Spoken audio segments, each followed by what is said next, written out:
네, 반갑습니다. 먼저 주양 은혜교회에서 이렇게 나라를 너무나 사랑하고 또 나라를 위해서 기도하는 주양 은혜교회에서 이런 구기도에 참여하게 된 것을 감사하게 생각합니다. 저는 그 국방하력 TV라고 자유애국 안보 유튜브를 운영하고 있습니다. 제가 유튜브 방송을 하게 된 것은 하나님께서 이렇게 이제 깨달음을 주셔가지고 이런 깨달음을 저만 알아서는 안 되겠다. 그래서 많은 분들에게 알려야 되겠다. 그런 생각에서 제가 유튜브를 운영하고 있습니다. 우리나라 사람들은 보면은 참 이 미끼를 참 너무 좋아하는 것 같습니다. 우리나라 사람들은.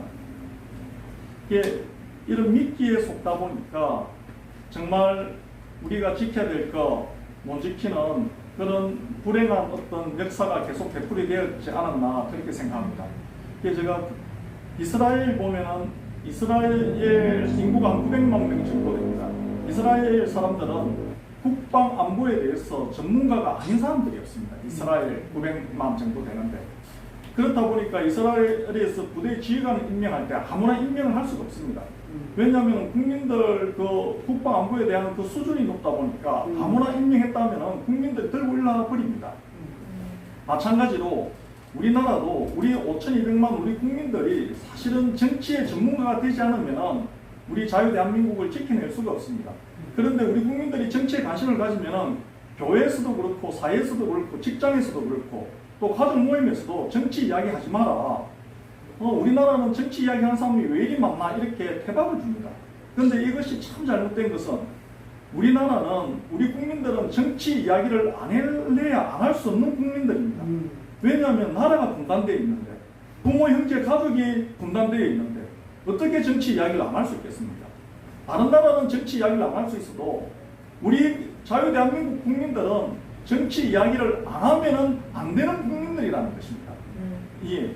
이런 부분들을 우리가 많이 간과하고 있다는 것입니다. 제가 오늘 드리고 싶었던 말씀은 자유민주주의에 있어서 이 민주주의는 뭐 그리스 로마 시대 때부터 뭐 헬레니즘 문화를 해가지고 민주주의가 고대 사회부터 있었습니다. 하지만 자유민주주의는 우리 기독교 신앙에서 나왔습니다. 기독교 신앙을 지키기 위해서 자유민주주의가 있는 것입니다. 기독교 신앙을 지키기 위해서. 그런데 이 기독교 신앙을 지키기 위해서 이 자유민주주의가 있는데 지금 한국 기독교가 이 기독교 신앙을 지키는 데 있어서 앞장서서 나서고 있냐는 것입니다. 저는 그래서 한번 생각해 봤습니다. 만약에 이 한국의 기독교가 자유민주주의를 지키기 위해서 나서지 않을 것 같으면 한국을 떠나라는 것입니다.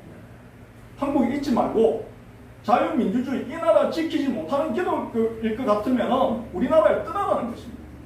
제가 사실 그런 생각을 해봤습니다. 그리고 뭐 다른 카톨릭이라든지 뭐 불교라든지 이런 종교는 자유민주주의를 지키지 않더라도 떠나든 말든 그 생명이 없는 종교이기 때문에 상관이 없습니다. 하지만 기독교만큼은 자유민주주의를 지키지 못할 것 같으면 이 나라 떠나야 된다. 이런 제가 말씀을 드리고 싶었고요. 그리고 사실은 저희가 이 보면은 이 신천지보다 이 공산사회주의자들, 공산자익 이런 사람들이 더 무섭습니다. 그런데 우리 한국 기독교가 보면은 이 신천지에 대해서는 굉장한 어떤 예민하고 민감하게 대처를 하지만은 공산사회주의자들에 대해서는 굉장히 이게 둔감하게 대응을 하고 나무 일처럼 생각합니다. 이게 왜냐하면 신천지는 사실 내 가족, 친척, 친구 중에서 신천지에 빠지면은 우리가 빼내오려고 설득 하다가 안 되면은 그냥 놔둬놔버리면 됩니다. 왜냐? 그 자식 하나 없는 요락하고 친구 하나 없는 요락하고 그 한 명만 죽으면 끝이기 때문에. 그런데 공산사회주의자들 이 사람들을 가만히 놔두게 되면은 우리를 끌고 들어가기 때문에 그 사람들만 놓아야 되는 것이 아니라 우리 전체를 노예로 만들기 때문에 그대로 놔둘 수가 없는 것입니다. 그래서 우리는 이 공산사회주의자들, 공산자익들하고 우리가 싸워야 된다는 거, 제가 그 말씀 드리고 싶었습니다. 그리고 낮은 단계의 연방제라고 이야기하지 않습니까? 그런데 연방제는 낮은 단계가 있고 높은 단계가 있는 것이 아닙니다. 연방제는 연방제입니다. 그것을 아셔야 됩니다. 낮은 단계의 연방제, 높은 단계의 연방제가 있는 것이 아니라 연방제는 연방제다. 그럼 연방제 우리가 생각할 때는 우리가 통일에 있어서 평화통일이 있고 연방제 통일이 있지 않습니까? 우리가 정말 이 공산주의의 이 용어 혼란 전술이라고 하는데, 이 공산사회주의자들은 저들의 가장 강력한 무기는 속이는 겁니다. 속이는 거. 그런데 저들이 지금 우리를 속이는 데 있어서 왜 지금도 속이느냐면은 아직까지 우리들의 투표권이 살아있기 때문에 우리를 속이는 겁니다. 이 투표권이 만약에 사라지게 되면은 저들은 우리를 속일 필요가 없습니다. 그냥 총칼로 우리를 그냥 약물이 몰아가지고 늑대가 잡듯이 잡아버리면 끝납니다. 그런데 아직까지 투표권이 살아있기 때문에 저들이 우리를 속이려고 하는 것입니다. 그래서 이제 통일에 있어서 우리 국민들을 속는 게 있습니다. 평화통일이 좋은 것인 줄 알고 있습니다. 이 굉장히 무서운 통일이 평화통일입니다. 그리고 굉장히 무서운 통일이 변방의 통일입니다. 왜 그러냐면 평화통일이라는 것은 남한 자유민주주의 체제와 저 공산북한 체제를 인정한 것이 평화통일입니다. 연방계 통일도 마찬가지입니다. 남한 체제와 북한 체제를 인정한 것이 연방계 통일입니다. 그러니까 왜 이것이 무슨 통일이냐면 평화통일이든 연방계 통일을 하게 되면 주한미군이 철수를 해야 됩니다. 주한미군 보고 나가라 안 해도 주한미군이 우리나라에 주둔하는 이유 자체가, 존재 이유 자체가 사라져버리는 것입니다.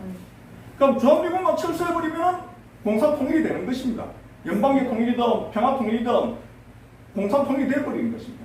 그렇다면 주한미군은 우리나라에 왜 주둔하고 있느냐면 다른 이유가 없습니다. 우리 국민들의 반공정신, 즉 공산주의로부터 우리 자유대한민국을 지키려는 그 의지, 그 정신, 그 자유수호 의지, 그것 때문에 주한미군이 주둔해가 있는 것이지, 주한미군이 우리 국민들이 우수하고 창의적이고 잘나가지고 지정학적으로 중요해가지고 우리나라에 주둔해가 있는 것이 아닙니다. 미국이란 나라는 어떤 나라냐면은 미국은 자유의 상징 국가지 않습니까? 미국은. 그래서 홍콩 학생들이 시위할 때 홍콩 깃발, 영국 깃발 들고 시위 안 합니다.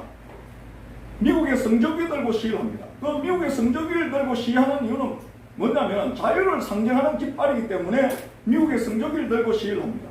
마찬가지로 미국 국민들 입장에서는 우리 자유대한민국 국민들이 이 반공정신이라는 것은 자유수호 의지와 같은 말입니다.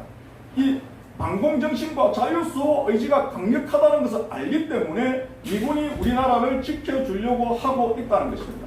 그래서 이런 부분들을 제가 말씀드리고 싶었습니다. 뭐 다른 이유도 없어 하나 있습니다. 왜냐하면 오늘날 우리 자유대한민국이 존재하는 이유 중에 하나가 오늘날 미국인들의 아버지이자 오늘날 미국인들의 할아버지들이 희생하면서 지켜지고 존재하는 나라가 우리 자유대한민국이기 때문에 우리 자유대한민국을 지켜주는 이유도 있습니다. 물론 우리들의 아버지이자 할아버지 세대분들의 그 희생으로 공산침략을 막아내었기 때문에 우리 자유대한민국이 존재하는 것과 마찬가지로 오늘날 미국인들의 아버지이자 할아버지분들의 희생으로 존재하는 나라가 우리 자유대한민국입니다. 그리고 또 하나 있습니다. 미국은 자유의 상징 국가이지만 우리 자유대한민국은 자유의 성지 국가입니다.